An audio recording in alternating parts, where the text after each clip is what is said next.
По добивањето на веста дека жената останала бремена, родителите прво си се прашуваат дали ќе биде момче или девојче, на кого ќе личи и како да се вика. Но потоа следуваат оние покомплицирани прашања, дали со детето ќе биде се во ред и дали ќе се роди здраво и живо. Тогаш веднаш се бара мислење од стручните лица. Од поликлиниката Аџибадем Систина велат дека во текот на бременоста постојат 3 важни прегледи кои што секоја жена мора да ги направи. Првиот преглед со ултразвук треба да биде во првите 3 месеци од бременоста. Тој е период кога ембрио генезата е завршена, значи стварањето на органите, и да речем тоа е некој прв период каде ние може да добиеме некаков по-детален увид, не толку детален како погасно, меѓутоа прв детален увид кај што ќе видиме плод практички, да не кажам човек со раце, нозе и одредени органи кои може да се видат во таа фаза. Така да на некој начин во тој период она првична морфологија на плодот можеме да ја спознаеме и не дај Боже одредени поголеми дефекти веќе може да се откријат. Кога ќе се направи првиот ултразвук, тука треба да се направи испитување за Даунов синдром, вели доктор Тимчев. Скрининг за Даун значи да одредени манифестации кои ги имаат децата со Даунов синдром, кои да морам да потенцирам, не значат дека детето има дефекти, меѓутоа кај поголемиот дел од децата со кои имаат Даунов синдром или трисомија 21 имаат одредени типични манифестации.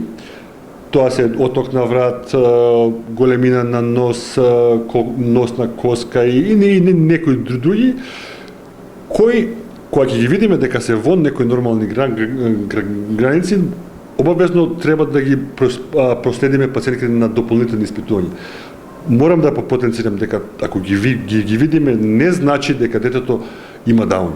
Тоа често пати се јавува како дилема и како недоразбирање кај пациентите, меѓутоа тоа значи дека тоа дете треба да направиме некакви дополнителни испитувања.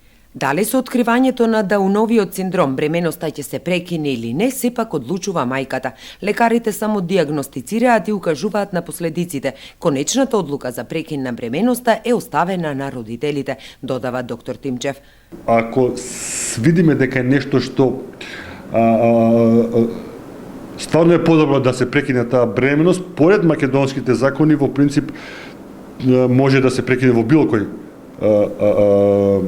секако дека во понапредната гестацијска недела тоа е малку поделикатно и од психолошки аспект за пациентката, меѓутоа нашиот, јас кога што се сеќавам во поново време законот за здравство во Македонија, кога ќе се докаже дека постои дефект кој е инкомпатибилен со живот, може во било кој дел од бременоста да се прекине. Вториот преглед со ултразвук лекарите го препорачуваат од 18 до 23 недела од бременоста. Во овој период детално се анализираат органите на плодот.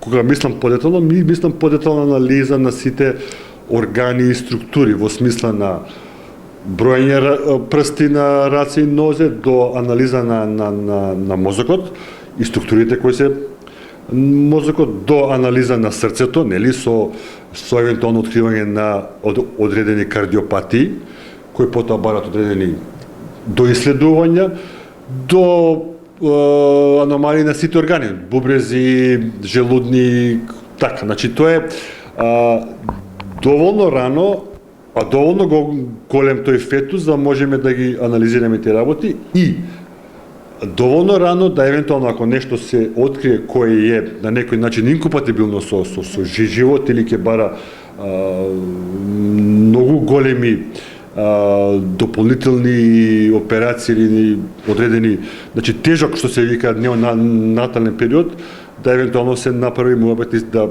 родителите размислат или на некои по-непопуларни опции како што е прекин на бременост.